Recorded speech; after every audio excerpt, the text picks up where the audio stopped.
Sud Radio, Berkov dans tous ses états. Nous sommes en guerre. Non, Fabien, tu ne gagneras pas avec un steak. Parce que le peuple, c'est le boss et Macron, c'est l'employé. Tous ces crétins de salariés, ces crétins de salariés, dans leur bulletin de paye, on enlève les cotisations sociales. Et ces cotisations sociales, elles payent mon âge. On est des humains. C'est ça qu'on est, hein? On est des humains. Vas-y, dis-le, Louis. Nous sommes en guerre. Waouh, waouh, waouh, waouh. Waouh, ma correct pas. Ma correct. Voilà. Le bruit des bombes en Israël, à Gaza, dans certains kibbutz, l'horreur, les décapitations, les massacres, les meurtres. Et est-ce que ça va continuer encore longtemps comme ça? En tout cas, c'est parti, hélas, il faut le dire, pour durer.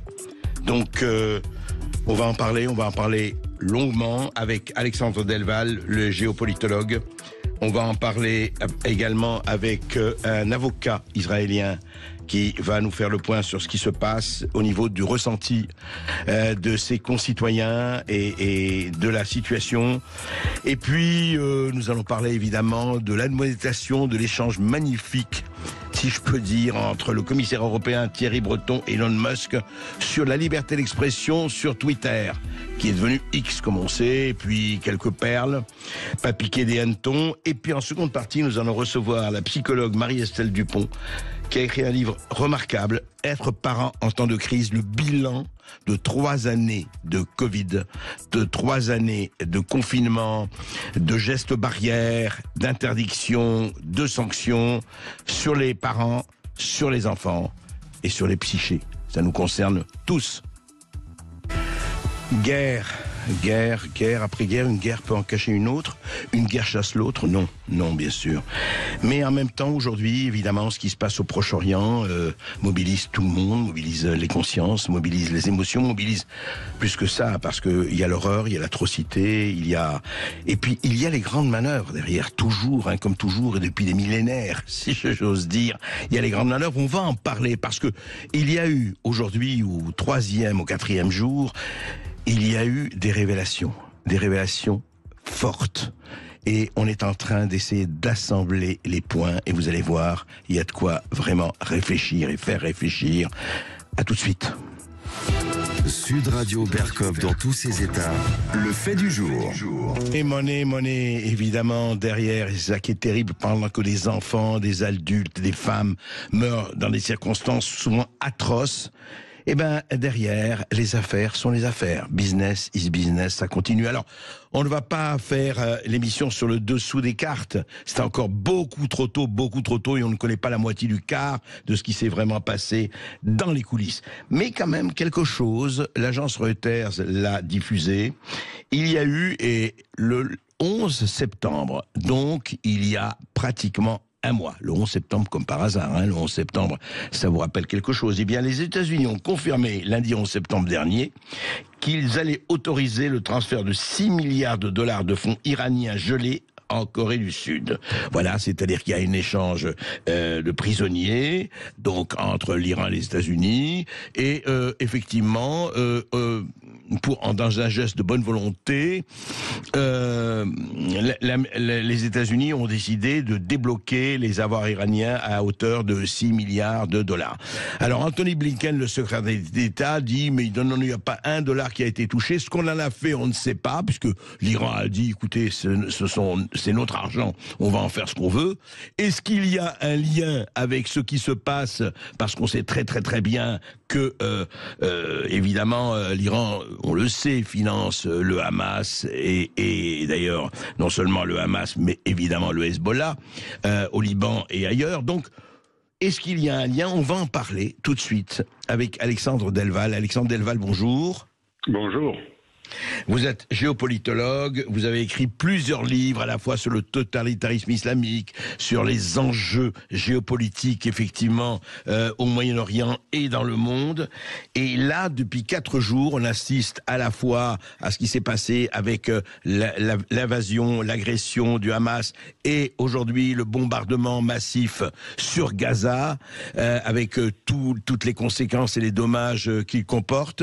Mais cette histoire de l'Iran, alors, à votre avis, qui joue un rôle là derrière et qui joue un rôle, je dirais, actif et à la fois financier et autres?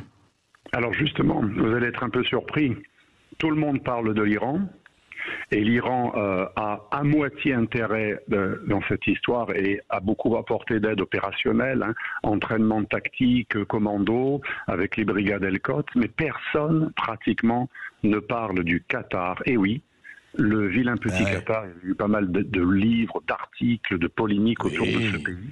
Le Qatar reste le principal financier du Hamas. Je pense qu'il faut le marteler, car c'est bien d'accuser l'Iran, c'est très bien parce que c'est en partie vrai, mais bizarrement, le Qatar où il y a une base américaine, le Qatar où l'Occident est très impliqué, très présent, personne ne parle du fait que les fonctionnaires de Gaza, du Hamas, qui sont des militants du Hamas, sont financés officiellement, c'est vérifiable, c'est officiel, il y a même les comptes publics par le Qatar. L'autorité qui dirige Gaza depuis des années est alimentée en très grande partie par le Qatar, beaucoup plus que par l'Iran. L'Iran finance beaucoup plus le Hezbollah que le Hamas, même si l'Iran finance en partie le Hamas et il y a des coopérations Hezbollah-Hamas. Vous savez, c'est très compliqué le Moyen-Orient. Mais on peut être sunnite comme le Hamas, financé un petit peu et aidé par l'Iran qui instrumentalise la cause palestinienne pour séduire, vous le savez très bien et mieux que moi, vous êtes né au Liban, pour séduire la rue arabe, mais on oublie le jeu du Qatar qui ne supporte pas les accords d'Abraham, qui ne supporte pas ce rapprochement Arabie Saoudite-Iran. Moi j'affirme que le Qatar a presque plus intérêt aujourd'hui que l'Iran à semer le trouble dans la bande de Gaza et en Israël et à provoquer une cassure justement à la fois des accords d'Abraham et du rapprochement Iran-Arabie Saoudite. Mais alors, Alexandre Delval, vous dites, précisons bien, vous dites qu'aujourd'hui, le Qatar est l'un des principaux, enfin, le principal, disons, financier du Hamas à Gaza, et enfin, du mouvement Hamas en général. C'est un fait tout à fait connu, officiel. Il y a 3 parrains, vous savez, du Hamas. L'Iran, dont on parle tout le temps, et les 2 autres, dont on parle assez peu, le Qatar et la Turquie.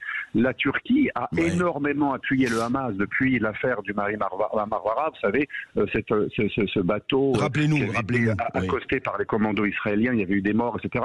Et avec une ONG turque islamiste proche de Erdogan qui avait aidé le Hamas, il y a vraiment une énorme connexion entre la Turquie et le Hamas, et le Qatar et le Hamas. Donc 2 pays sunnites.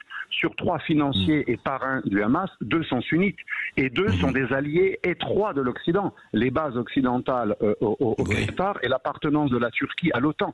Ça montre que c'est beaucoup plus trouble que ce que l'on croit. L'Occident est lié, pieds et poings liés avec 2 pays qui finance le plus ancien et le plus terrible des mouvements djihadistes, qui, à l'imitation de l'ancêtre du Hezbollah et de l'Iran, a transmis dans le monde sunnite, justement, le modus operandi, vous savez, du djihad suicide. Ça vient de l'Iran, ça vient d'une tradition chiite, ça a été transporté en Palestine. Ça vient des hachichines oui, ça vient des hachichines, effectivement, de Hassan ibn Sabah, il y a 1000 ans, oui. Absolument. L'influence de l'ismaélisme et des frères musulmans sur Khomeini qui instrumentalise la cause palestinienne, l'ancêtre du Hezbollah, puis le Hezbollah qui fait passer au Proche-Orient ce modus operandi des attentats suicides, et ça s'est transmis à Al-Qaïda qui a même doublé les maîtres. Et donc le Hamas est central dans la nébuleuse djihadiste, dans l'histoire du djihadisme, et c'est une branche des frères musulmans. Et qui est le pays aujourd'hui des frères musulmans? Ce n'est plus l'Égypte, où ils sont décimés, littéralement, même physiquement. C'est le Qatar. Donc tout remonte au Qatar. Le Hamas est la branche militaire des frères musulmans qui n'ont plus beaucoup de branches politiques. Ils ont été déplacés partout. Exact. D'ailleurs, Alexandre Delval, Delval, Ismail Haniyeh, on en a parlé hier dans cette émission, a envoyé son message effectivement de mobilisation du Qatar. Il est réfugié au Qatar, le grand chef du Hamas, Ismail Haniyeh. Tout nous conduit au Qatar, même la crise syrienne. Rappelez-vous, pendant très longtemps, la Syrie a protégé le Hamas. Et quand il y a eu la révolution, la guerre civile en Syrie, le Hamas s'est mis du côté de qui? Non pas de l'axe chiite pro-iranien de Bachar al-Assad, il s'est mis du côté des Turcs, des islamistes, d'Al-Qaïda, de Daesh et des djihadistes et des soi-disant islamistes modérés de l'ASL. Donc là, c'est quand même une preuve. C'est plus qu'une opinion, c'est une preuve. Le Hamas a choisi son camp. Quand il fallait choisir entre l'axe russo-iranien, syrien et l'autre axe, l'axe turco-islamiste, le Hamas s'est mis du côté turco-islamiste anti-Bachar. Or, Bachar, c'est vraiment la porte d'entrée de l'Iran au Proche-Orient. Donc moi, je suis très étonné que tous ces Occidentaux, les médias américains, français, là je suis en Italie en ce moment, ils disent tous l'Iran, l'Iran, l'Iran. L'Iran a-t-il intérêt à être bombardé aujourd'hui ? L'Iran avait-il intérêt de saper cet accord qui permet peut-être de le réhabiliter? Et vous avez eu raison de commencer sur l'histoire des otages. L'Iran, depuis l'affaire en Ukraine, a tout à fait accepté un dialogue, un retour du dialogue avec ceux qui étaient pour, vous savez, l'accord sur le nucléaire de 2015 qu'a annulé Trump, c'est-à-dire les démocrates américains et l'Iran étaient en train de prendre langue, de négocier, d'où la libération d'otages en échange de 6 milliards qui n'ont pas été encore employés parce que les Iraniens, ils ont du mal à faire de l'humanitaire. C'est de l'argent bloqué en Corée du Sud, réservé à l'humanitaire. Mais il y avait un deal en cours. Est-ce que l'Iran aurait intérêt à provoquer les plus durs en Israël pour se faire bombarder? Aucun intérêt. Alors c'est le Qatar qui bénéficie de tout ça parce que le Qatar voulait faire sauter les accords d'Abraham et le retour des négociations entre l'Iran et l'Arabie Saoudite. Alors Alexandre Delval, deuxième aspect, à votre avis, là on a des conjectures, on ne peut pas évidemment l'affirmer, mais qu'est-ce qui fait que... Bien sûr, mais qu'est-ce qui fait aujourd'hui que, parce qu'on se pose la question, elle est lancinante, on se la pose en Israël, on se la pose partout, en France et partout, qu'est-ce qui fait que les Israéliens considéraient que le meilleur service de renseignement du monde, les meilleurs services, Amman, Shin Bet, Mossad et compagnie, qu'est-ce qui fait que ce politique, qu'est-ce qui fait que la frontière de Gaza, qui était gardée plus que n'importe quel sanctuaire, a pu être franchie sur mer, sur terre et dans les airs par quelques centaines de djihadistes du Hamas qui ont fait les exactions, enfin que l'on sait, bon, c'est la guerre, mais enfin, et quelle guerre? Mais je veux dire, qu'est-ce qui, à votre avis, encore une fois, j'aimerais avoir votre opinion sur la question, est-ce que c'est relâchement d'Israël? Est-ce que le Qatar, puisqu'on parlait de lui, a formé, mais il n'est pas le seul, et effectivement le Hamas d'aujourd'hui n'est pas le Hamas d'il y a 20 ans, ou il y a 25 ans, qu'est-ce qui s'est passé pour en arriver là?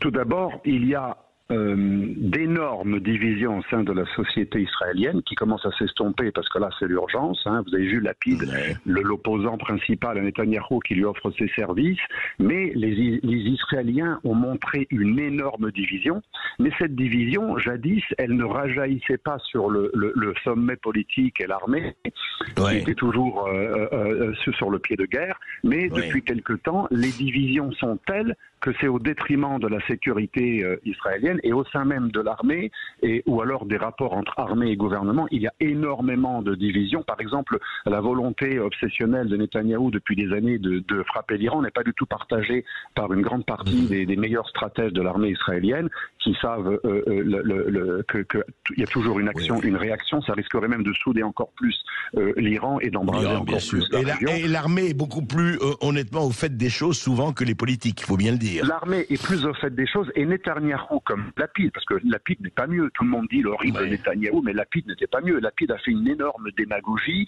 quand il était au pouvoir, juste avant le retour de Netanyahou. Il s'est rapproché à mort des Ukrainiens, ce qui était très peu habile d'un point de vue israélien. Israël devait rester très neutre. Du coup, en se rapprochant des Ukrainiens, eh bien les Russes qui étaient dans l'axe anti-Israël, mais paradoxalement plutôt pro-israélien, Poutine était avec les ennemis d'Israël. Israël, mais en même temps, il voulait séparer Israël. Il ne voulait pas. Eh bien, là, vous savez, c'est comme l'Arménie. Poutine, son calcul. Donc, ce que vous dites, Alexandre, c'est qu'il y a actuellement une grosse division. D'ailleurs, on l'a vu, vous savez, certains réservistes avant, je ne dis pas depuis quelques jours, ne voulaient pas aller. Enfin, il y avait vraiment des choses très fortes. Mais juste là-dessus, sur le Hamas, il a été, à votre avis, entraîné par qui, formé par qui? Parce qu'il faut le faire, ce qu'ils ont fait.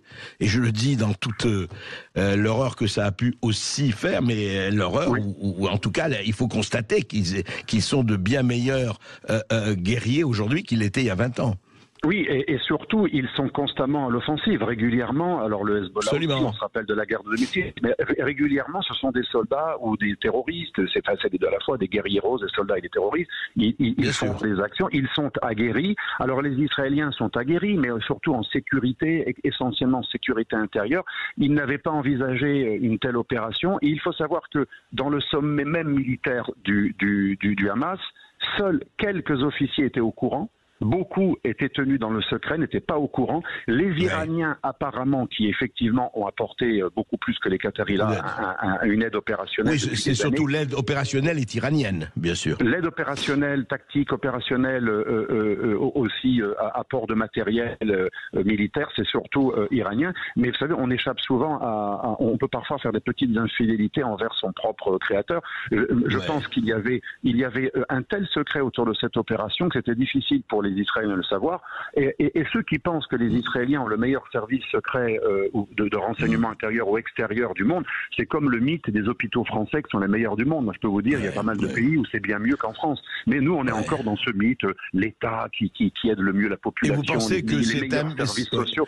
Ce sont des mythes, tout ça, ce sont des mythes. Et en fait, les services secrets israéliens ont longtemps été les meilleurs parce qu'il y avait une implication, une extrême préoccupation et une implication. Il y avait encore cet esprit pionnier des premiers Israéliens qui étaient dans une logique de survie absolue. Et là, ça va revenir. La preuve, ils commencent à moins se disputer entre eux. Je pense que les Israéliens se sont un peu relâchés et ils ont montré au grand jour leur division. Alors, si on parle de l'Ukraine, les accords d'Abraham, les divisions au grand jour des Israéliens, si j'étais le Hamas, j'aurais frappé à ce moment-là. C'est un peu comme les Azéris qui ont massacré les Arméniens parce que c'était la bonne fenêtre de tir. C'est le moment opportun. Vous voyez le lien entre l'Ukraine et tout ce que ça déstabilise et permet autour. Hélas, tout est lié. Alexandre Delval, restez avec nous.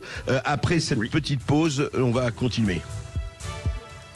Et je ne suis pas le seul, hélas, en ce moment. Il y a de quoi être dans tous ces états. Nous sommes avec Alexandre Delval, qui est géopolitologue, qui a écrit plusieurs bouquins remarquables, je veux dire, sur non seulement le conflit, mais la géopolitique mondiale. Et nous avons un auditeur, nous avons Gérald, qui nous appelle de Montpellier. C'est bien ça? Oui, c'est bien ça. Bonjour à tous. Bonjour Gérald.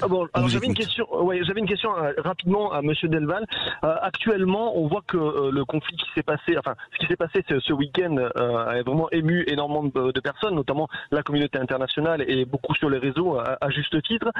Mais depuis en fait que Israël se venge, notamment en attaquant la Palestine, j'ai l'impression que le paradigme est en train de changer et que finalement il y a entre guillemets, ils l'ont bien cherché et le pauvre peuple palestinien qui est en train de souffrir sous les bombes israéliennes. Est-ce que vous pensez que demain, le conflit puisse s'élargir dans les autres pays, et surtout notamment en France, avec la communauté musulmane et de gauche évidemment que nous avons sur notre territoire, puisse se passer à une guerre civile?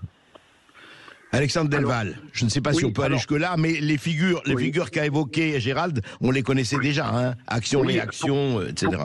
Pour la première partie de la question, ça a été théorisé par Abou Bakr Naji, une sorte de grand idéologue du djihadisme. On pousse l'ennemi à la faute, on pousse l'ennemi à nous frapper en allant tuer des innocents. Quand il va nous frapper lui-même en tuant encore plus d'innocents parce qu'il a des armes plus sophistiquées, eh bien ça fera pas un terroriste de moins, ça fera 4 terroristes de plus. Vous savez, c'était le général Petraeus américain, il disait le problème du djihadisme, c'est que quand on tue un djihadiste et qu'on n'est quand même pas ultra courageux, on n'y va pas avec des commandos, on bombarde de très haut, eh bien on tue pas un djihadiste, on tue un djihadiste et 4 enfants, 2 grands-mères, une famille, et donc ça fait plus de militants djihadistes qui arrivent. Et juste un mot, juste. Oui. Ils savent très bien qu'ils vont être bombardés dans des immeubles de civils. Après, ils les prennent comme boucliers humains. Le but, c'est de fanatiser la rue arabe et de casser les accords d'Abraham, et ça va marcher. Aujourd'hui, la rue arabe, elle commence à en vouloir aux pays qui ont signé les accords d'Abraham, de rapprochement avec Israël. Donc, stratégiquement, c'est horrible humainement, mais c'est stratégiquement malin. Oui, le bombardement de Gaza, et c'est pas la première fois, etc. Puis, vous savez, quelqu'un l'a dit très bien, et il a eu le mérite de la franchise, c'est Oussama Ben Laden. Il dit, vous savez, nous aimons la mort plus que vous n'aimez la vie. Et oui. Donc, effectivement, c'est ce que Abou Bakr Naji appelait le management du chaos ou la gestion de la barbarie. Il y a eu plusieurs traductions. C'est provoquer une spirale d'action-réaction pour que nos morts soit le sel de la terre. Même la Bible, l'Évangile parle des martyrs sel de la terre, mais c'est valable dans une vision plus mortifère encore dans l'islam. Le martyr, il va susciter des vocations. Et donc c'est quelque chose de très intelligent. Et je répète, à qui profite le crime? À ceux qui ne voulaient pas du rapprochement Iran-Arabie Saoudite œuvré par les Chinois, et à ceux qui étaient contre les accords d'Abraham. Or, ceux qui étaient le plus ennuyés par ces avancées, c'était le Qatar et les frères musulmans, qui, ne l'oublions pas, sont la matrice de l'islamisme radical. Ensuite, que l'Iran en profite, bien entendu, et l'Iran en profite jusqu'à une certaine mesure. La preuve, l'Iran n'a pas actionné entièrement le Hezbollah. L'Iran, pour le moment, c'est clair. Oui, c'est clair. Ils n'y vont pas à fond parce que l'Iran, c'est le chantage permanent, comme le Qatar, comme la Turquie. Ces trois parrains du Hamas, ils font du chantage permanent. Ils ouvrent des feux et après, ils se proposent pour négocier. Regardez Erdogan, regardez le Qatar et l'Iran. En ce moment, ils proposent éventuellement d'offrir leur bon service parce qu'ils sont très copains. On massacre et on négocie. Juste un mot, Alexandre Delval. Est-ce que vous voyez, une dernière question, est-ce que vous voyez le conflit, en tout cas ce qui se passe aujourd'hui, qui est déjà terrible, s'étendre, où effectivement nous allons assister à un moment terrible, et les gens vont hurler, enfin hurler à juste titre, des bombardements terribles, et après ça va se calmer jusqu'à le prochain incendie? Alors le but de ceux qui ont fait ça, n'oublions pas que le Hamas, ce ne sont pas des Palestiniens au départ. Ce sont des islamistes qui veulent rétablir le califat et qui sont opposés au nationalisme palestinien arabe classique parce qu'ils ne veulent voir la Palestine que comme une simple parcelle du califat. Ils ont intérêt au chaos général et bien entendu, ils ont intérêt à refanatiser la rue arabe, et que ce soit la Turquie, le Qatar ou l'Iran, ces trois parrains du Hamas utilisent la cause palestinienne à des fins stratégiques de long terme. C'est la rampe de lancement. C'est pour avoir un pied au Proche-Orient, et par contre, le Qatar, c'est beaucoup plus idéologique, et donc, effectivement, le chaos général est possible. En tout cas, c'est le but du Hamas, ne pouvant pas vaincre l'ennemi proche, essayer d'impliquer l'ami moyennement proche, moyennement lointain, voire lointain, essayer de casser cette spirale aujourd'hui d'isolation. Ils sont isolés, les Palestiniens, depuis qu'il y a un rapprochement Israël-pays arabe qui vise à détruire. Et donc leur logique, finalement, ils ont une logique énorme. Ce qu'ils font est stratégiquement extrêmement logique. Merci Alexandre Delval, merci pour ces éclaircissements. On suivra tout cela, bien sûr. Sud Radio, Berkov dans tous ses états.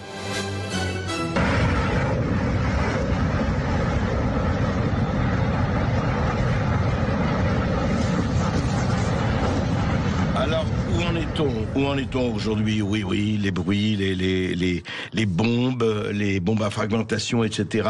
Je vais rapidement un point sur la situation que m'a préparé Esteban Rania. Mercredi 11 octobre à 6h du matin, c'était ça. 50 personnes sont retenues en otage selon l'armée israélienne. Selon le Hamas et le djihad islamique, ils affirment avoir kidnappé 130 personnes.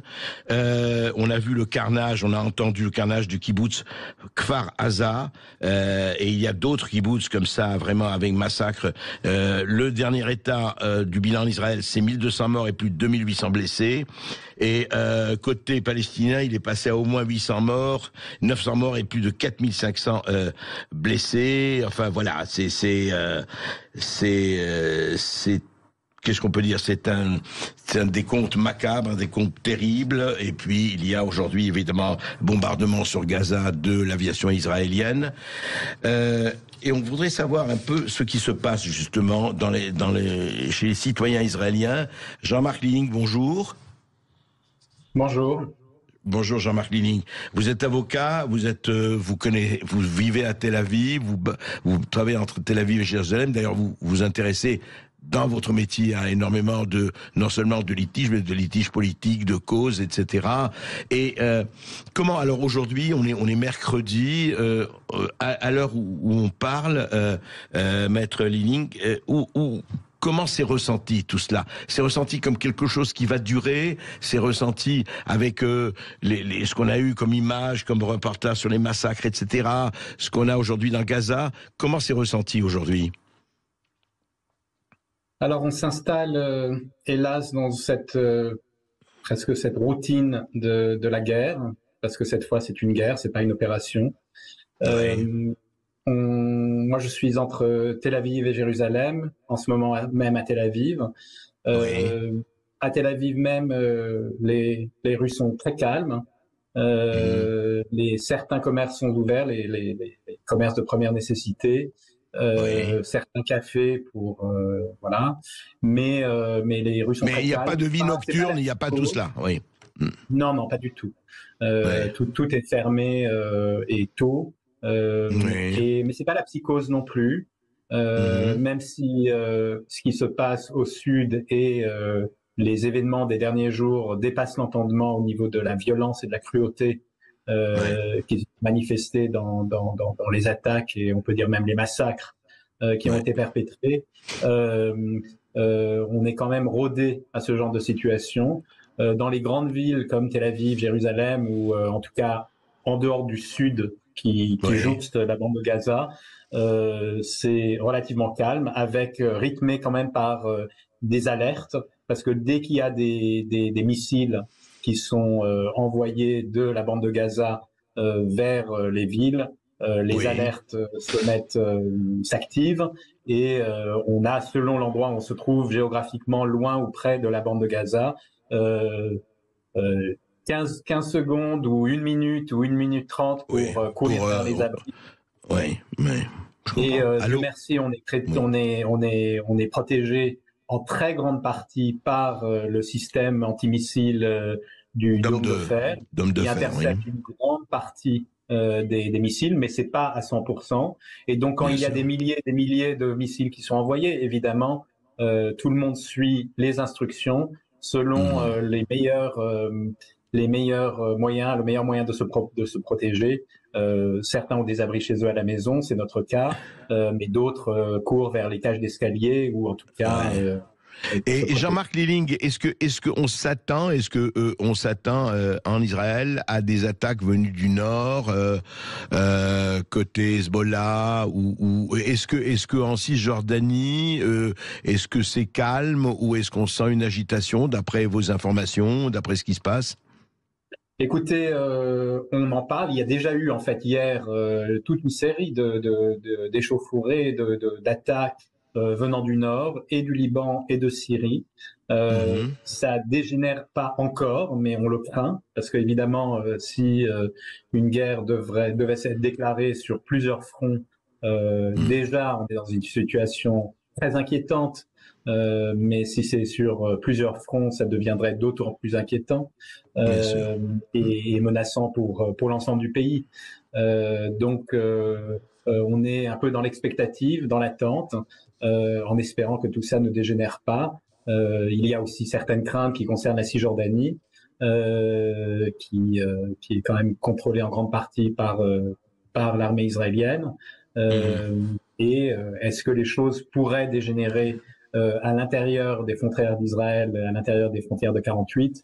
Oui, il y a aussi cela, on ne sait pas. C'est aussi possible. Jusqu'à maintenant, on pense l'éviter, mais je peux vous rappeler que en mai 2021, il y avait eu des échauffourées à l'intérieur même du pays, très graves et très inquiétantes. Donc on est quand même sur le sentiment, avec un sentiment d'être vulnérable de tous les côtés.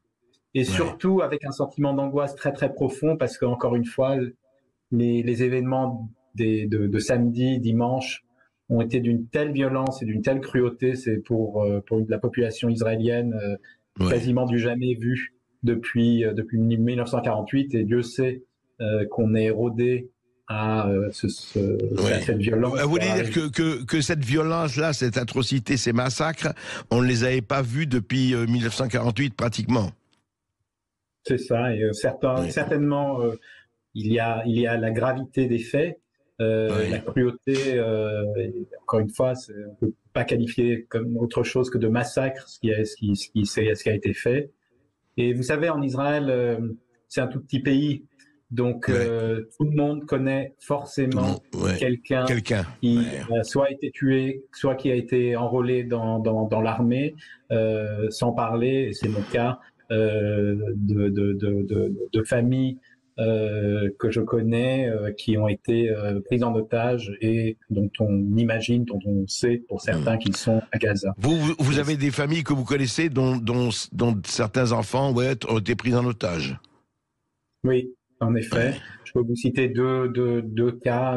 Une famille du kibbutz Be'eri, et ça, je crois que c'est un cas assez unique, mais en fait, c'est une famille, la famille Haran et la famille Shoham, et la famille Kipnis, c'est en fait une famille, plusieurs branches d'une même famille, dont 11 membres ont été pris en otage à Gaza, 11 membres, y compris un de leurs aides, un Philippin qui venait en aide à une personne âgée dans cette famille.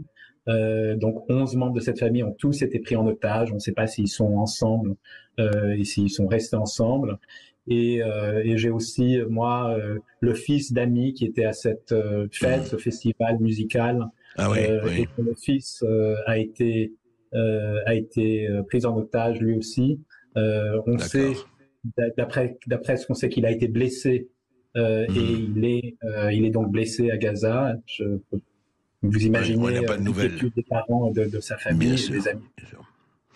Merci beaucoup Jean-Marc Lilling, on fera appel à vous, on va suivre ça, c'est un drame terrible, c'est des bombardements partout, la mort qui gagne, espérons qu'elle ne gagnera pas longtemps, merci beaucoup. J'aimerais quand même, si vous m'autorisez une phrase en plus, c'est important de dire parce que on est tellement dans la psychose et j'entendais un de ceux qui a posé la question avant moi, enfin avant mon intervention, qui parlait de revanche de la population israélienne qui allait se venger. C'est important qu'on dit on veut se protéger, on veut dépasser tout cela. On n'est pas dans un état d'esprit de revanche, mais on veut mettre fin à cette violence. Je connais moi des Palestiniens que je considère non seulement comme des partenaires pour la paix et pour la coexistence, mais aussi des gens à qui j'ai parlé ces derniers jours, qui sont absolument horrifiés par les actes perpétrés par le Hamas.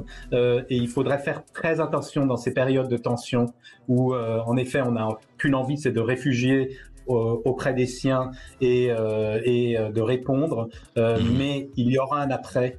Et il faut déjà commencer à envisager cet après avec des gens qui peuvent être des partenaires, et ils existent de part et d'autre. Les juifs et les musulmans et les chrétiens sont appelés sur cette terre à vivre ensemble in fine. Merci Jean-Marc Lilling, vous avez tout à fait raison de poser ces paroles d'espoir parce qu'elles sont extrêmement essentielles même. Écoutez, de temps en temps, vous savez, on parle beaucoup des perles dans l'émission. En général, ce sont des perles de culture. Et de temps en temps, on tombe assez exceptionnellement, surtout en ce moment, sur des perles d'inculture. Écoutez. Sud Radio Berkov dans tous ses états. Les perles du jour. On peut se poser des questions. Un journaliste, Daniel Schneiderman, répondant à une tweeteuse, dit ceci, a écrit ceci dans un tweet qu'il a ensuite d'ailleurs supprimé. Qu'auraient fait les... Alors, à propos de ce qui s'est passé samedi, à propos des massacres dans les kibbutz, à propos de tout cela. Et voilà ce qu'il a écrit, tweeté. Qu'auraient fait les résistants? Il parle des résistants de 40-44, bien sûr, si les familles allemandes avec nourrissons et grands-parents étaient venues installer des colonies dans les villages français sur des terres confisquées. Voilà.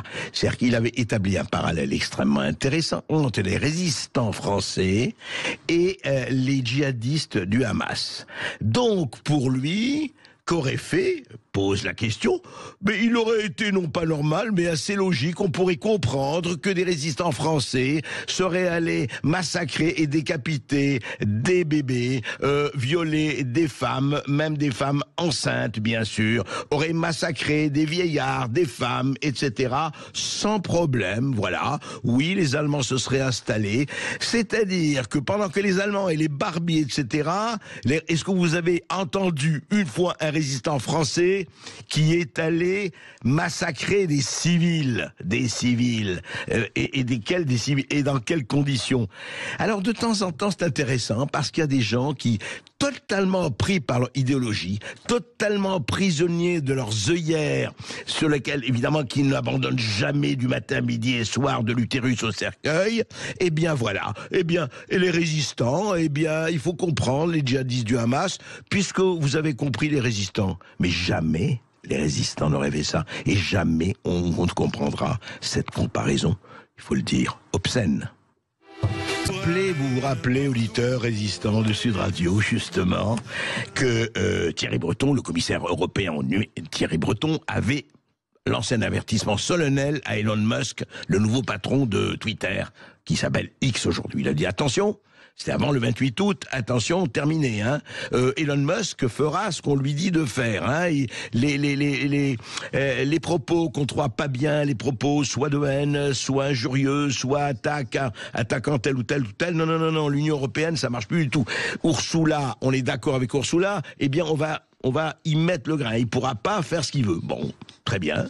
Et puis là, avec ce qui se passe avec effectivement à la frontière, Gaza, Israël et compagnie, le Hamas et tout ça, le 10 octobre, c'est-à-dire hier, Thierry Breton a envoyé une lettre à Elon Musk, Dear Mr. Musk, je vais pas vous donner la lettre entière, elle est très longue, sa lettre, elle est très longue, il dit voilà ce que dit Thierry Breton. À la suite des attaques terroristes menées par le Hamas contre Israël, nous disposons d'indications selon lesquelles votre plateforme, donc Twitter X, est utilisée pour diffuser des contenus illégaux et de la désinformation dans l'Union européenne. Nous avons reçu de sources qualifiées des rapports sur des contenus potentiellement illégaux circulant sur votre service malgré les signalements des autorités compétentes. Et il finit, voilà, je vous conjure de nous donner une prompte réponse d'ici 24 heures, nous inclurons effectivement votre réponse et je vous dis quelque chose que, attention, parce qu'il se fait légèrement menaçant, Thierry Breton, il y aura une enquête et effectivement, si vous ne respectez pas ce que nous avons décidé, eh bien, il y aura des sanctions qui pourront être imposées. Voilà, attention, Monsieur Musk, attention. Eh bien, juste un mot, Elon Musk répond, notre politique, vous savez, et il a répondu par 3 lignes, lui, aux 25 lignes de Breton. Notre politique est que tout est open source, tout est transparent, une approche que l'Union européenne soutient, je le sais. Veuillez, Monsieur Breton, lister les violations auxquelles vous faites allusion sur X, afin que le public puisse les connaître, parce qu'il n'y a aucun exemple que donne Thierry Breton. Voilà ce qui s'appelle entre un commissaire et un libertaire. Intéressant, non? Sud Radio Berkov dans tous ses états. Le face-à-face. 13h05 sur Sud Radio, André Berkov reçoit aujourd'hui pour le face-à-face Marie-Estelle Dupont, psychologue clinicienne et auteure de ce nouveau livre qui sort demain en librairie, Être parent en temps de crise, comment restaurer l'équilibre psychique de nos enfants. C'est publié chez Guy Trédaniel. Et d'abord, je dois vous dire que Marie-Estelle Dupont est sulfureuse. Non seulement elle est sulfureuse, mais elle est provocatrice. Imaginez-vous que sur la couverture de son livre, que je recommande par ailleurs, mais nous en reparlerons, elle met Être parent en temps de crise, comment restaurer l'équilibre psychique de nos enfants. Et le dessin montre, je vous tiens, je vous assure, je suis un peu choqué, mais bon, il faut accepter même des oppositions. Un homme et une femme et un enfant. Un homme et une femme. Mais qu'est-ce que c'est? Il y a pas, enfin, je veux dire, vous savez très bien, Marie-Estelle Dupont, que maintenant c'est plus ça du tout, Je veux dire, il n'y a pas femme et homme, ça n'existe pas. Non, mais vous savez sérieux. très bien, André, que je suis irrécupérable. Voilà, terrible. Alors soyons sérieux. Effectivement, vous faites, et je trouve que personnellement, c'est le meilleur de vos livres jusqu'ici, parce que merci beaucoup. Vous avez fait quelque chose de très remarquable qui est, du point de vue des parents et des enfants, la psychologue que vous êtes a fait le bilan de c'est pas une guerre, ça n'a rien à voir avec ce qui se passe ailleurs. Hein. Ne comparons pas ce qu'il n'y a pas à comparer. Mais depuis le 16 mars 2020, hein, le traumatisme initial, on peut dire, c'est le début du confinement, hein, ça fait 3 ans et demi aujourd'hui, eh bien vous avez vu, maintenant on a le recul, et vous avez eu le recul, et pour ça que le livre est intéressant. Qu'est-ce qui s'est passé, qu'est-ce qui se passe au niveau des enfants, au niveau des parents, et rappelez-nous justement, au fond, qu'est-ce qu'il y a eu, comment est tombé dans cette espèce de management de la peur, la pluie des interdits. Oui. Qu'est-ce qui s'est passé? Merci de votre invitation et merci de m'avoir fait sourire, parce que je vous disais avant l'émission que j'arrivais vraiment le cœur très très lourd depuis 3 jours avec tout ce qui se passe en Israël, et j'ai vraiment une pensée pour mes patients et mes amis qui sont en train de perdre des gens là-bas. Voilà, et je trouve qu'on ne l'a pas assez exprimé en France. Pour revenir à ce livre, oui, je repars en fait de la scène traumatique initiale pour essayer d'expliquer en fait ce que c'est que la logique du trauma. En fait, le 16 mars 2020, il y a cette scène inaugurale, c'est-à-dire en 4 heures, les restaurateurs doivent avoir vidé les congélateurs, on doit se faire une attestation pour faire sortir le chien. Donc c'est-à-dire que la vie s'arrête, tous les repères vacillent, tout ce qui était assuré vole en éclats, et à partir du moment où, si vous voulez, il y a la possibilité du confinement, les gens, après le confinement, vont pour beaucoup se dire tout mais pas ça. Et là, on rentre dans la logique du trauma, c'est-à-dire qu'on est prêt à accepter un pass, on est prêt à accepter tout un tas de mesures qui sont en fait pour beaucoup délétères, je le montre dans le livre, contraires non seulement à une démocratie, mais contraires au développement de l'enfant. Et en fait, on va être prêt à les accepter quand on est dans la logique du trauma, parce que la logique du trauma, c'est bien sûr tout mais pas ça.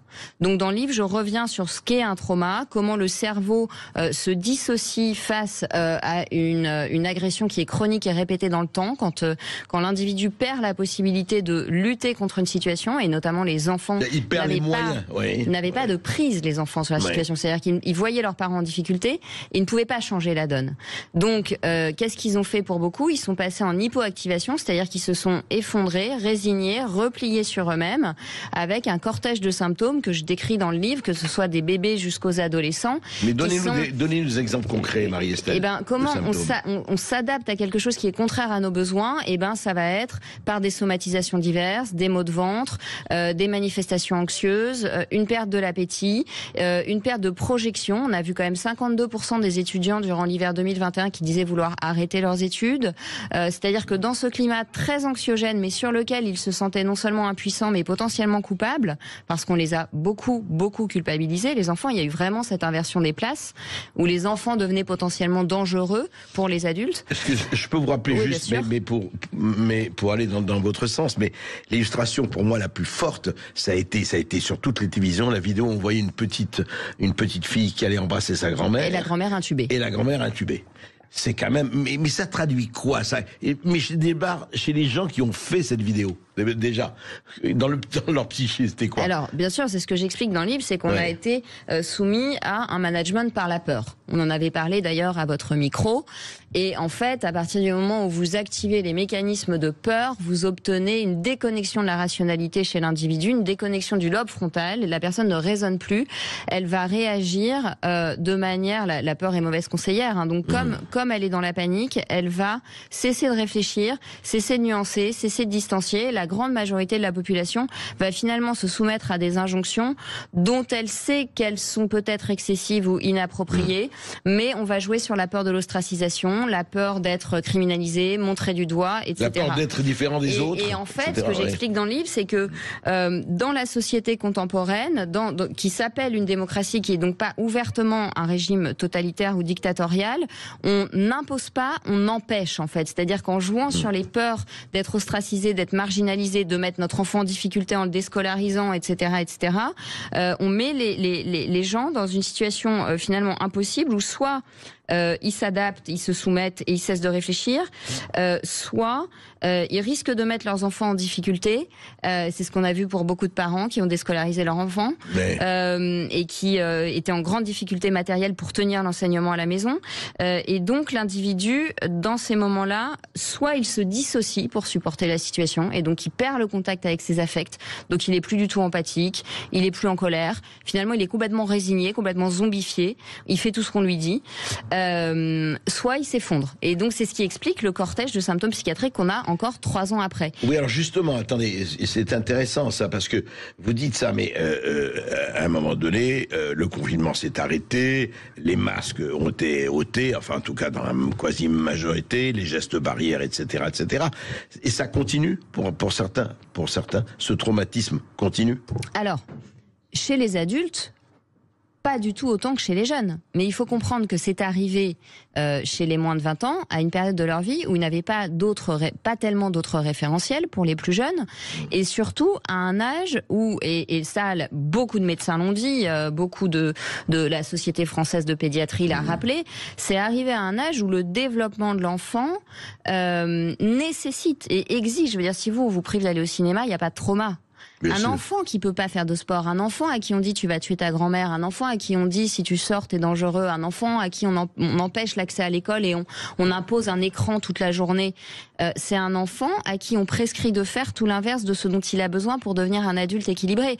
Donc chez ceux-là, il y a une vraie, ce que j'appelle la souffrance, enfin ce que je décris comme la souffrance narcissique identitaire, il y a une vraie entrave qui a été mise à leur construction psychique. Et chez les bébés qui sont nés pendant le confinement, les études neurobiologiques le montrent aujourd'hui, il y a une réduction des aires cérébrales liées aux compétences sociales et chez certains au langage. Et on a l'a des vu ça, retards de on le voit parole. aujourd'hui. Oui, mais ce qui est formidable, je suis très ironique quand je le dis, je le décris dans le livre, en fait on est dans la société du chiffre. Les chiffres ça se discute pas. Et donc quand vous êtes dans une société qui a délaissé finalement le vivant pour les algorithmes, on va dire à tous les cliniciens qui en 2020 disaient attendez là, il faut quand même penser aux dégâts collatéraux, qu'on protège du Covid les âgés, etc. Oui très bien, mais les enfants on doit aussi les protéger d'autres choses, et notamment de la souffrance psychique, d'être confinés avec des parents qui boivent, etc. Quand on disait ça, parce que nous cliniciens on voyait les enfants s'effondrer, qu'on disait mais attendez, dans les crèches il y a des retards de parole pour ceux qui rentrent en maternelle, on nous disait non mais vous êtes une maman trop inquiète, vous êtes ceci, vous êtes cela. Oui, vous avez 3 enfants. On voulait pas entendre les cliniciens, et nous les cliniciens on est sur le terrain, donc on voyait la catastrophe arriver de la vague pédopsychiatrique. Et puis comme on est dans une société du chiffre, on nous dit attendez les chiffres, mais quand les chiffres arrivent c'est beaucoup trop tard. Et donc aujourd'hui, on nous dit, Santé publique France atteste des passages aux urgences pour gestes suicidaires, il y a des études qui le montrent. Et nous, on est là, oui, évidemment que les études le montrent, mais en fait, la clinique, elle existe. Et dans la société des algorithmes, seuls les chiffres comptent. Et quand seuls les chiffres comptent, malheureusement, on prend des mesures trop tard. On en parle tout de suite après cette petite pause avec Marie-Estelle Dupont. Les parents, les enfants, comment être parent en temps de crise. Avec Marie-Estelle Dupont et avec vous bien sûr au 0826 300 300 au téléphone ou bien sur Facebook et YouTube. On prend tous vos commentaires. À tout de suite sur Sud Radio. 13h19 sur Sud Radio, nous sommes avec vous jusqu'à 14h aujourd'hui. André Berkoff reçoit Marie-Estelle Dupont qui vient nous voir pour son nouveau livre « Être parent en temps de crise, comment restaurer l'équilibre psychique de nos enfants ». C'est publié chez Guitre et Daniel. Alors, Marie-Estelle Dupont, on a commencé à parler des dégâts et des dommages non collatéraux. Ce ne sont pas des dommages collatéraux de ce qui s'est passé effectivement depuis l'instauration de ce confinement et nos auto-attestations. Qu'est-ce qu'il y aurait à dire, d'ailleurs on l'a déjà dit, sur l'incroyable gloubi-boulga de mesures où tout est son contraire. Mais vous parlez de fenêtres de tolérance. Que voulez-vous dire par là? Oui, en fait je réexplique ce que c'est que le trauma. Donc le trauma c'est un événement qui vient faire effraction dans les limites psychique ou physiologique d'un organe ou d'un individu, et donc face à un stress, à un stresseur externe, en fait l'individu, on a tous une fenêtre de tolérance qui est variable en fonction de notre histoire, de notre personnalité, de notre résilience, etc. Quand on est au milieu de la fenêtre, avant un examen, on est normalement stressé, normalement mobilisé, mais c'est un stress qui n'est pas sidérant. Quand on va passer un examen, il mobilise. Voilà, c'est du bon stress, on reste dans sa fenêtre. D'accord. Quand le trauma est répétitif, chronique, avec une maltraitance, ou qu'il est extrême, par exemple un viol, les victimes de viol vous disent bien qu'il y a un moment donné où il y a quelque chose qui lâche et elles se sentent derrière une vitre et elles assistent à la scène, mais elles ont l'impression de plus être là, d'être mortes. Et en fait, ça correspond à un événement physiologique dans le cerveau, c'est-à-dire que sous l'effet du stress, vous avez des hormones de stress qui fonctionnent, de la noradrénaline, de l'adrénaline, du cortisol, etc. Et pour éviter à un moment donné qu'il y ait un accident vasculaire cérébral ou cardiaque, parce qu'il y a trop d'hormones, il y a un signal d'alarme qui devient trop violent, ces hormones sont encapsulées par le cerveau et il y a une pluie d'hormones anesthésiantes, la morphine et la kétamine. Et donc ça va nous faire passer en hypoactivation. Et donc dans notre fenêtre de tolérance, vous pouvez voir que quand les enfants sortent de leur fenêtre de tolérance, soit ils sont trop dans le stress et c'est la phase où ils sont encore anxieux, en colère, agités, agressifs, etc. Et puis tout d'un coup, pouf, ils s'effondrent et c'est ce qui va fait dire à certains adultes mais non mais ils vivent très bien le masque, ils s'en plaignent pas, etc. Et en fait ils se sont mis ils se sont un petit peu congelés. Vous voulez dire ils se sont mis comme dans un igloo exactement. C'est ça. Ils se sont un petit peu mis en hibernation, sauf que c'est un âge où c'est très très grave d'être en hibernation, puisque vous allez plus vers les autres, vous êtes renfermé, vous êtes triste, vous êtes apathique, vous êtes indifférent, et donc évidemment tout ce qu'à ce moment de votre vie vous avez besoin d'apprendre dans les interactions avec l'autre, ça disparaît. Donc voilà. Donc est-ce que juste un mot par ça, c'est un détail mais quand même qui n'est pas rien. Est-ce que les enfants qui voyaient par exemple leur prof revêtant un masque et donc ils ne voyaient plus la bouche en train de s'exprimer, même leurs parents aussi, etc. Est-ce que ça faisait partie de cette espèce de sidération ou d'intolérance qu'ils ont vécu ? En fait, ça leur transmettait un message très très anxiogène. C'est-à-dire que l'autre est un danger. J'ai une petite fille qui est arrivée en me disant, je sais pas si je vais embrasser ma maman parce que quand on s'embrasse, on se touche. Donc il fallait que je transforme les séances de thérapie en cours de biologie en lui expliquant qu'elle avait des défenses immunitaires, que les câlins avec maman c'était aussi très important pour pas être en dépression. Donc quand ils voyaient jamais le visage de leur prof, bien sûr qu'on s'affaisse, qu'on est moins dans l'interaction, et puis que les profs étaient en difficulté pour transmettre, parce que aller apprendre l'anglais avec un masque sur la bouche, c'est quand même un peu compliqué. Donc ça a évidemment amené à un décrochage scolaire pour beaucoup, et les enseignants qui me parlent aujourd'hui me disent ceux qui étaient en l'année du confinement en CP, c'est absolument catastrophique en fait, parce qu'ils savent à peine tenir un stylo, on doit tout reprendre depuis le début, et puis les enfants ont lâché, puisque en fait l'école était plus un lieu d'apprentissage, l'école était un lieu d'évitement du microbe, donc il y avait des profs qui ouvraient les portes avec leurs pieds pour pas toucher la planche, donc on a eu des situations absolument ubuesques où finalement l'enfant était dans la peur, était dans l'anxiété, et ça on sait que ça met trop de cortisol dans le cerveau, et que le cortisol peut entraver les apprentissages et la mémoire, de la même manière que quand il y a des conflits à la maison, que ça gueule toute la journée, on peut pas apprendre ses leçons, c'est du bon sens. Oui, mais alors justement, je veux pas me faire l'avocat du diable, c'est le cas de le dire, mais enfin les gouvernants peuvent vous dire, ou enfin les autorités, d'ailleurs c'est pas seulement en France, ça a été dans le monde, dit oui, mais enfin il fallait bien protéger du virus, qu'est-ce que vous voulez, d'accord, ce que vous me décrivez c'est très très bien, mais enfin c'est très bien, mais il fallait protéger du virus, qu'est-ce que vous voulez qu'on fasse, il fallait rien faire? Qu'est-ce que vous répondez à ça? Non mais alors, attendez, moi mon métier de psychologue, c'est pas de dire ce qu'il fallait faire par rapport au Covid, c'est de dire attention, ne soyons pas dans une pensée binaire, ne soyons pas dans le déni, ce n'est pas parce qu'on prend une mesure pour la santé n'est pas... Il y a eu un basculement anthropologique, si vous voulez, c'est-à-dire qu'on a redéfini la santé comme l'évitement d'un virus et comme un chiffre de circulation virale. Je suis désolée, l'OMS dit bien que la santé c'est un état global d'équilibre, y compris social, et donc pour un enfant, et la maladie, c'est Madame Christelle Gralegen, qui n'est quand même pas une complotiste, l'a bien rappelé, les enfants étaient outillés pour lutter contre le virus, ils n'étaient pas pour gérer les mesures. Et je vous rappelle que le Covid a fait plus de morts par suicide chez les enfants que par infection. Donc moi, mon rôle de psychologue, c'est de dire quand on prend des mesures, attention à ce que le remède ne soit pas pire que le mal, et est-ce qu'on respecte les besoins de l'enfant? Je rappelle quand même que dans les stades de développement de l'enfant, les besoins sont physiologiques, émotionnels, d'accomplissement physique et psychique, de reconnaissance, de stabilité, de repères. C'est pas moi qui le dis, ce sont toutes les conventions internationales des droits de l'enfant citées par l'UNESCO. Et je crois que on a mis de côté toute la santé, à l'exception du Covid. On a bien vu d'ailleurs les syndromes de glissement que ça engendrait chez des personnes âgées qui du coup mouraient pas du Covid mais mouraient de tristesse. Tout à fait. Et tout à fait. Et quand on voit les chiffres, on voit très très bien ce qui s'est passé. En fait, ce qu'il y a eu, et juste un mot là-dessus, on va continuer d'en parler avec vous, c'est que moi ce qui m'a frappé, alors justement, là aussi la psychologue, c'est que quand même, il y a eu une acceptation pratiquement unanime, quoi. Il y a eu quelques personnes qui sont mis en marge, mais l'acceptation a été ça. On se rappelle pendant les 2 premières années, tous vaccinés, tous protégés, tout va bien, dans le meilleur des mondes, etc. Et vous étiez vraiment regardé comme une espèce de... Enfin, je veux pas revenir là-dessus, mais je veux pas parler des vaccins, je parle du regard qu'on avait sur ceux qui ne se conformaient pas à la doxa que nous avions du matin au soir à la télévision et ailleurs. Oui, bien sûr. Je me rappelle de choses assez cocasses. D'ailleurs, je me suis fait traiter de criminelle parce que je disais qu'il fallait faire des bisous aux nourrissons pour pas laisser le bébé se déprimer, en fait. Je crois que, si vous voulez, il y a eu une hystérisation du débat et une impossibilité de penser. Je reviens dessus dans le livre parce que la crise sanitaire n'a pas été le début de quelque chose. Enfin, la crise de la Covid-19, pardon, n'a pas été le début de quelque chose. Ça a été l'aboutissement d'un processus à l'œuvre depuis 40 ans. C'est-à-dire que depuis 40 ans, notre démocratie se transforme en bureaucratie. Et il y a eu des mécanismes de virtualisation de l'existence, de réduction au numérique, de gestion, de management par la peur. On l'a dit, je reviens sur tout ça. Et aussi dans la formation des médecins. La formation des médecins n'est plus la même aujourd'hui qu'il y a 2 générations. Aujourd'hui, les jeunes médecins n'ont pas fait leurs humanités. Ils sont formés à coups de QCM et de stages et de bizutage traumatisants qui les dissocient de leur affect. Les médecins, on leur dit, j'en ai en 6e année de médecine qui pleurent dans mon bureau en me disant, mon chef de service m'a dit que je ne pouvais pas parler aux patients parce que je perdais mon temps. Donc, si vous voulez, quand on déshumanise ceux qui soignent, évidemment qu'on a des exécutants de choses absurdes qui, par peur d'être mis de côté, ne vont pas penser les choses. Il y en a qui l'ont pensé, il y en a qui ont continué à penser, mais on était un peu pointé du doigt quand on osait penser parce qu'on était dangereux.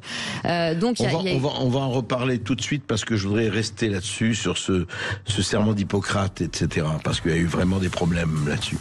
On se retrouve juste après cette petite pause avec Marie-Estelle Dupont. On continue cette discussion avec vous au 0826 300 300. Vous nous appelez. Emmanuel vous attend au standard 0826 300 300. À tout de suite sur Sud Radio. Et évidemment, avec Marie-Estelle Dupont, qui, elle, est dans tous ses états, mais elle, c'est sa vocation et son métier. Elle est psychologue, je le rappelle. Être parent en temps de crise. Alors justement, on parlait de la formation des médecins et la nouvelle formation, enfin la version d'aujourd'hui. Marie-Estelle Dupont. Et je rappelle quand même que le serment d'Hippocrate, c'est une nuire à point, nolin et tanguere. Primo, voilà, exactement, pardon. Et puis l'autre, quand même, le consentement éclairé. Or, où était le consentement et où était l'éclairage dans cette histoire? Et surtout, où était l'éclairage? C'est quand même, quand on y pense, c'est quand même hallucinant, quoi. Et en fait, parce que je voudrais qu'on parle aussi, et c'est à la psychologue que je m'adresse, et à l'auteur, à l'écrivain. Qu'est-ce qui s'est passé? Bon, on parlait des enfants, et vous avez très bien décrit, et il est très bien décrit dans votre livre, ce qui peut se passer pour les enfants quand on instaure un climat de peur, ce climat. Mais qu'est-ce qui se passe pour les adultes, et spécialement comment les parents ont géré ça? Parce que, encore une fois, pas de consentement. Ça a été, si vous n'avez pas votre passe sanitaire, votre passe vaccinale, vous sortez pas, vous ne bougez pas, etc. Et je parle pas des relations avec les grands-parents qui étaient en EHPAD ou ailleurs. Et qu'est-ce qui a fait qu'il y a eu cette espèce d'extraordinaire consentement, oui, mais c'est comme ça, voilà, sans aller jusqu'à l'expérience de 1000 grammes, vous savez, la servitude volontaire. Qu'est-ce qui s'est passé? Pour beaucoup de gens, il n'y a pas eu de consentement. On a joué, en fait, sur un non-consentement, mais avec une sidération qui est arrivée tellement vite que il y a une logistique quand on est parent. Aujourd'hui, on est dans une société où, très majoritairement, le père et la mère, quand ils sont encore en couple, travaillent tous les deux.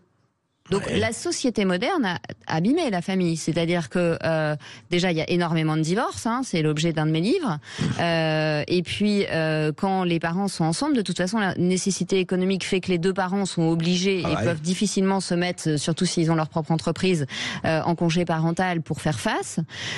Donc il y avait une urgence de la logistique, une urgence économique, le besoin de remplir le frigo a primé sur, à ce moment-là, d'autres besoins de l'enfant. Et c'est bien pour ça que dans le livre je dis, s'il vous plaît, ne vous jugez pas les uns les autres. Chaque parent a placé le curseur là où il a pensé qu'il devait le placer pour le bien de la famille.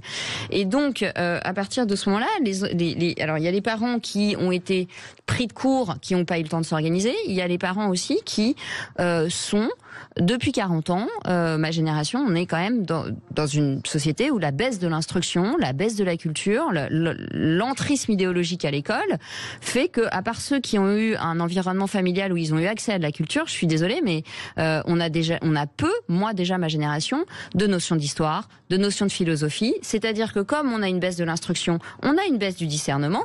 Comment on fait pour exercer sa liberté, son esprit critique quand on n'a pas de discernement? C'est beaucoup plus difficile.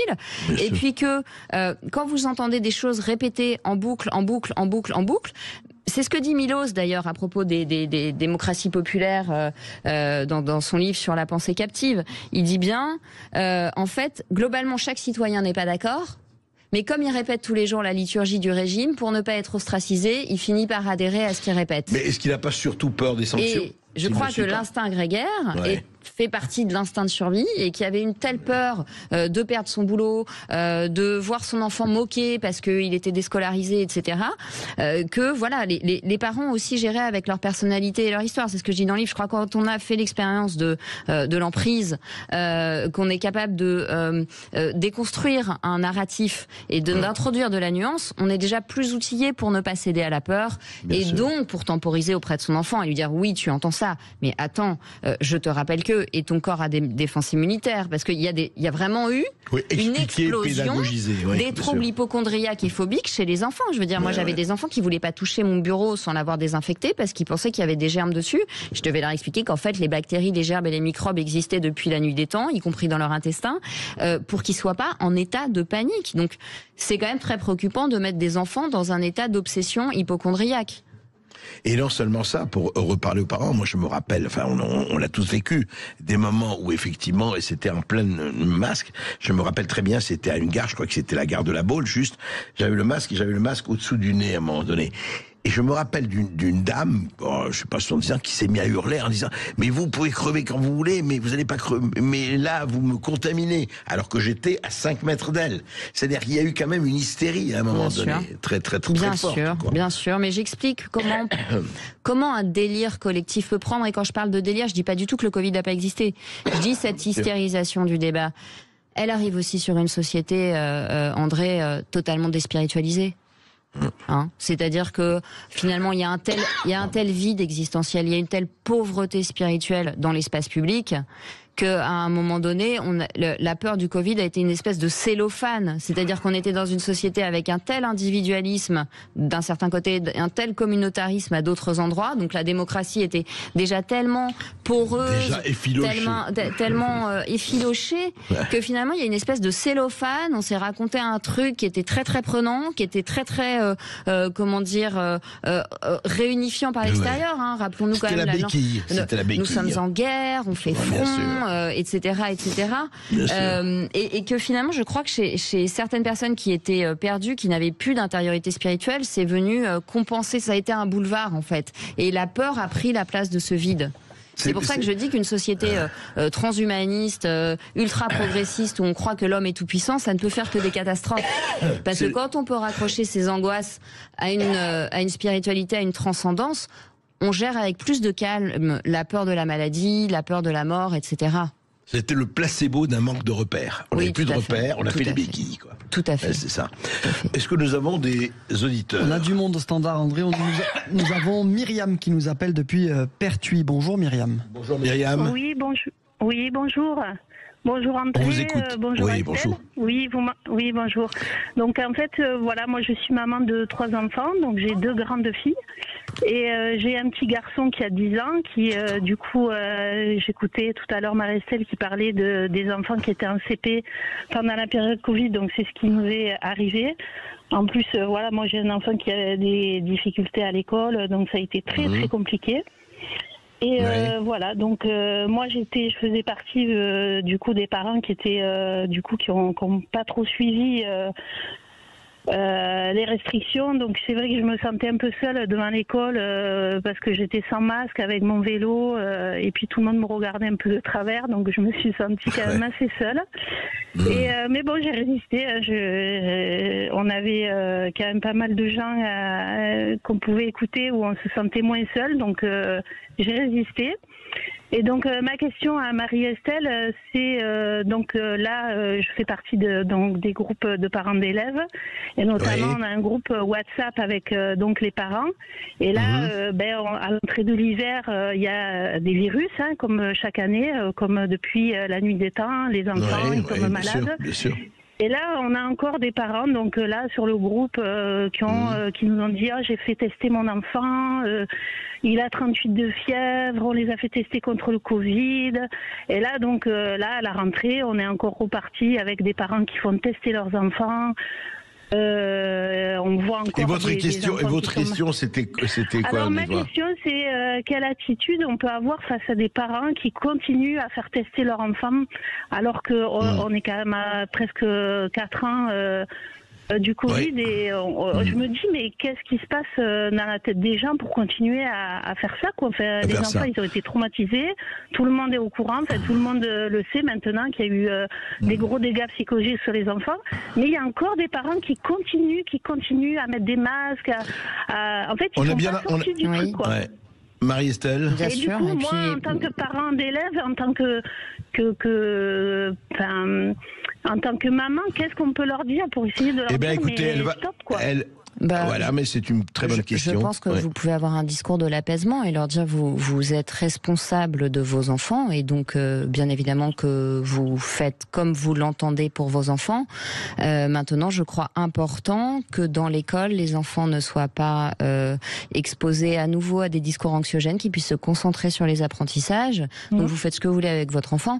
Par contre, voilà, essayez de pas trop diffuser cette peur auprès des autres enfants. Et puis vous vous concentrez sur l'éducation. On est responsable que de ses enfants, hein. On n'est pas responsable de l'éducation et des choix, et chacun peut se tromper, chacun se trompe, vous faites tous des erreurs.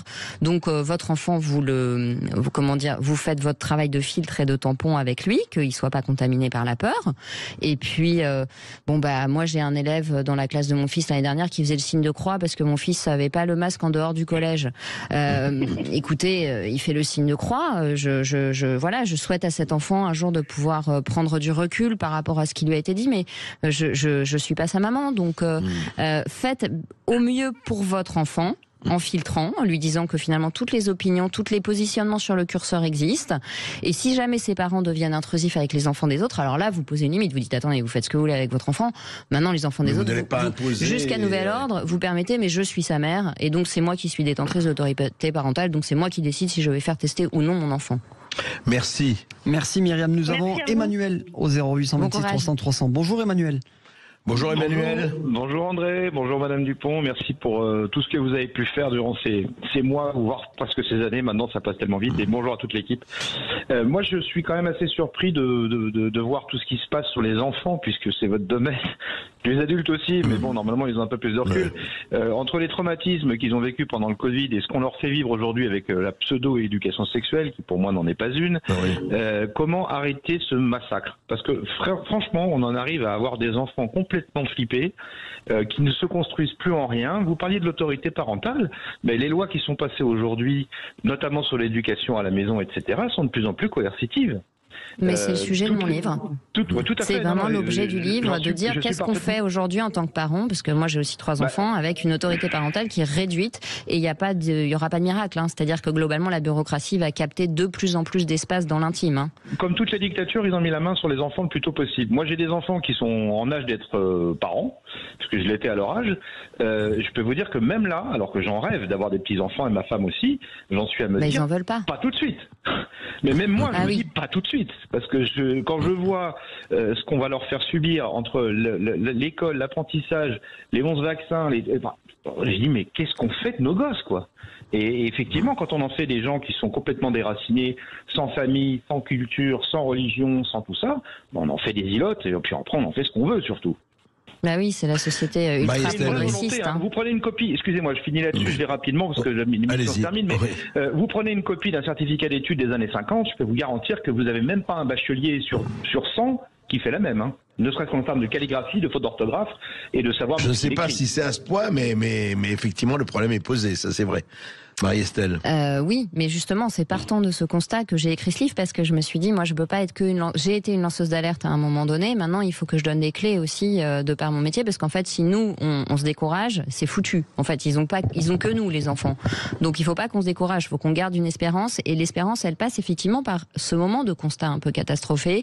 On dit, ok, on est dans une démocratie qui n'a plus de démocratie que le nom, puisque de toute façon, il y a plus de souveraineté d'un peuple pensant. Il y a des organismes supranationaux qui décident qu'il faut parler de fellation à des petites filles de 4 ans. Donc, comment on fait? Alors, mettre les enfants dans des écoles privées, c'est pas toujours la solution à tout, et en plus, on n'a pas toujours les moyens financiers. Donc, comment on fait? Bah, déjà, je pense qu'à la maison... Je pense que à la maison, elle est de plus en plus difficile à faire. Hein. Aujourd'hui, bien sûr. Avant, c'était une déclaration. Aujourd'hui, c'est une autorisation qui est obtenue une fois sur 50. Bah, donc bien il y a sûr, bien une puisque volonté. l'État, Donc il y a bien une volonté derrière. Je veux dire, Non, c'est mais pas là, on est sûr. d'accord là-dessus. Mais bien sûr que c'est l'idéologie progressiste de toute l'Union européenne, c'est ce que j'explique dans le livre finalement, d'arracher l'homme à ses scories trop humaines et de le redéfinir selon des principes transhumanistes. Et ben nous, en tant que parents, on doit y mettre beaucoup d'énergie et lutter pas à pas et pieds à pied chaque jour pour donner à nos enfants ce dont il a besoin. Et je rappelle ce que c'est que la fonction parentale et comment on peut mettre ça en place dès le plus jeune âge pour aider l'enfant en fait à se construire à l'intérieur de son corps et à faire la part aussi entre l'adaptation et la soumission. Donc c'est un combat quotidien des parents, c'est ce que vous dites. En fait, je crois que si on regarde les choses, si on s'oblige à regarder les choses positivement, finalement, ce qu'on a appris de cette crise, c'est que on ne pouvait plus se permettre d'être paresseux et que finalement le métier de parent est le métier le plus difficile au monde parce que c'est celui pour lequel il n'y a pas de formation et vous êtes sur le pont 7 jours sur 7, mais qu'en fait, on va vraiment devoir se retrousser les manches parce que là, on peut pas faire confiance au monde extérieur. C'est pas possible. Leurs besoins ne sont pas respectés par les décisions qui sont prises aujourd'hui, à mon sens, dans beaucoup de domaines. Et donc nous, les parents, il y a des domaines sur lesquels on est impuissants, sur eux-mêmes, mais il y a quand même des domaines où on a une vraie action. Si déjà on fait tout ce qu'on peut, c'est beaucoup mieux que si on le fait pas. Et c'est toute la deuxième partie du livre où je donne beaucoup d'éléments là-dessus. Oui. Merci Emmanuel. Merci Emmanuel. Merci pour votre combat. On va se retrouver dans un instant sur Sud Radio avec Marie-Estelle Dupont et avec vous au 0826 300 300. À tout de suite. Dernière ligne droite dans ce face-à-face avec Marie-Estelle Dupont. Et puis nous avons Philippe qui nous appelle depuis Vincennes en région parisienne. Bonjour Philippe. Bonjour Philippe. Oui, bonjour. Vous m'entendez ? Oui, très bien. On vous entend. Allez-y Philippe. Merci pour cette émission très intéressante. Je voulais savoir si la résilience des enfants était identique ou supérieure, égale à celle de leurs parents, et dans quelle mesure cette résilience dépend de leurs parents eux-mêmes, qui, comme la personne précédente l'a dit, sont eux-mêmes encore soumis à stress, anxiété. Parce qu'il me semblait qu'il y avait aussi une enquête récente qui indique que les enfants ou les ados, je ne sais plus de quelle tranche d'âge il s'agissait, auraient retrouvé un mode de vie similaire à ce qui était le leur avant le Covid. Ah oui, qu'ils ont recouvré effectivement que ça a été surmonté. D'accord. Oui, alors pas chez les adolescents. Chez les adolescents, on reste avec un niveau de troubles alimentaires et d'addiction plus élevé qu'avant. Ça les a vraiment fait replonger, notamment sur les écrans. Mais pour la résilience des enfants, en fait, un enfant, c'est une personne. Et d'une personne à l'autre, la résilience est variable. Donc il y a des enfants plus résilients que d'autres. C'est lié à des éléments cognitifs, à des éléments de sensibilité. Mais c'est vrai que c'est lié aussi aux parents. C'est-à-dire que il y a des enfants chez qui les parents ont donné un cadre bienveillant, une sécurité intérieure sur le plan affectif qui permet à l'enfant d'avoir une confiance en lui qui va pouvoir mieux absorber les chocs et avoir des ressources affectives pour se relever. Et puis il y a des enfants dont les parents sont très dissociés et ont même eu du mal à être pendant la crise dans l'empathie vis-à-vis de leur enfant et se sont suradaptés aux consignes du monde extérieur. Et pour ces enfants, il a fallu plutôt, c'est pas de la résilience en fait, c'est plutôt de la suradaptation. C'est-à-dire c'est des enfants qui posent aucun problème, qui font pas de vagues, parce que de toute façon s'ils sont en détresse, personne va être secourable. Et on fait passer ça pour de la résilience, mais là c'est là que je dis attention. Parfois chez un enfant, ce qu'on croit être de la résilience, en fait c'est de la suradaptation. Il est en train d'épuiser ses ressources et plus tard il va nous faire une dépression blanche, c'est-à-dire qu'il n'y aura pas de symptômes, il pleurera pas mais il aura envie de rien. Et donc c'est à ça qu'il faut rester vigilant. Voilà. Mais après, il y a des enfants qui sont extraordinairement résilients. Parfois, on a été maltraité, on garde sa joie de vivre. Et puis, il y a des enfants qui sont plus fragiles que d'autres. Oui, et quand on a une fratrie, on le voit. Même quand on a des jumeaux, on le voit. Ils n'ont pas tous les mêmes ressources. Il y a aussi une part d'inné et de mystère chez l'être humain. Heureusement, aucun enfant ne ressemble à un autre, effectivement. Merci. Merci Philippe pour votre appel. On accueille Cécile depuis Angers. Bonjour Cécile. Bonjour Cécile. Oui, bonjour. Bonjour André, bonjour Estelle. Je voulais déjà vous remercier pour vraiment la qualité de votre travail. C'est très précieux de vous avoir. Merci beaucoup. Je vous en prie. Moi, je voulais vous juste témoigner. En fait, je suis infirmière et je travaille dans une école spécialisée pour des enfants handicapés. Et pendant la période du Covid et du confinement, en fait, on a fait le choix de ne pas mettre de masque aux enfants parce que c'est déjà la question du sens, quel sens ça prend pour eux de mettre un masque. Et puis la question de leur faire porter ce masque. De toute façon, voilà, ils ont aussi des troubles de l'oralité avec beaucoup de bavage. Donc finalement, sur aussi un plan infectieux, je pense que ça aurait été même encore pire. Et au final, les enfants n'ont pas été... finalement, ont été très peu malades, beaucoup moins que certains de mon entourage. Voilà, je voulais juste apporter ce témoignage. Ouais. Intéressant, témoignage. J'avais entendu des médecins dire justement que l'année dernière, la recrudescence de bronchiolite était liée à une sorte de rattrapage, c'est-à-dire qu'il y avait eu tellement peu d'exposition des petits à un environnement normal de microbes, que finalement dans un environnement trop aseptisé, l'enfant ne fait pas ses défenses immunitaires et que ça pouvait expliquer justement qu'après il y a des espèces de pics de virus chez les enfants à l'entrée de l'automne. Donc votre bon sens a certainement évité à ces enfants d'attraper toutes les cochonneries qui traînaient après. Bravo en tout cas. Et puis bravo d'avoir respecté leur dignité, parce que pour les enfants handicapés, moi j'avais eu le cas d'une petite fille trisomique qui comprenait pas en fait, et on sentait qu'elle le vivait vraiment comme une brimade très très humiliante. C'était pas élaborable en fait pour eux, et je crois que c'est pas la peine de rajouter du traumatisme sur des épreuves de cette ampleur. Oui, vous voulez ajouter quelque chose? Non, c'est tout. Merci beaucoup. Eh bien, merci de votre témoignage en tout cas. Merci à vous. Au revoir.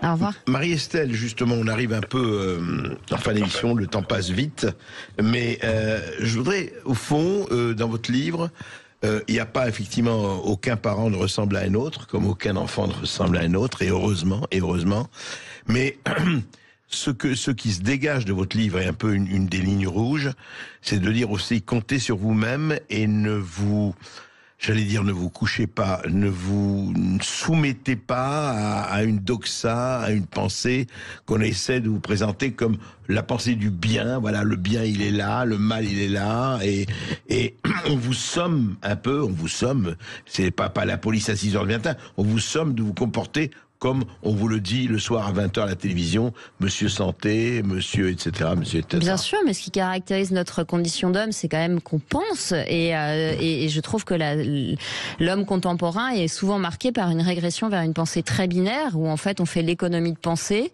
parfois au nom d'un confort ou faute de temps, et on se repose sur des choses extrêmement caricaturales. Et notre premier rôle de parent, je crois, c'est de penser et de parler, c'est-à-dire de mettre toutes les nuances, du sens, redonner du vocabulaire aux enfants et du symbolique, et leur dire que par exemple un effort, c'est pas la même chose qu'un sacrifice. Rien que ça vous crée une immunité psychique chez l'enfant qui sera moins manipulable. Voilà, effort n'est pas sacrifice. Merci Marie-Estelle Dupont. Merci beaucoup Marie-Estelle Dupont d'avoir été avec nous. On rappelle ce livre, Être parent en temps de crise, comment restaurer l'équilibre psychique de nos enfants. Ça sort demain et c'est publié aux éditions Guy Trédaniel. Tout de suite.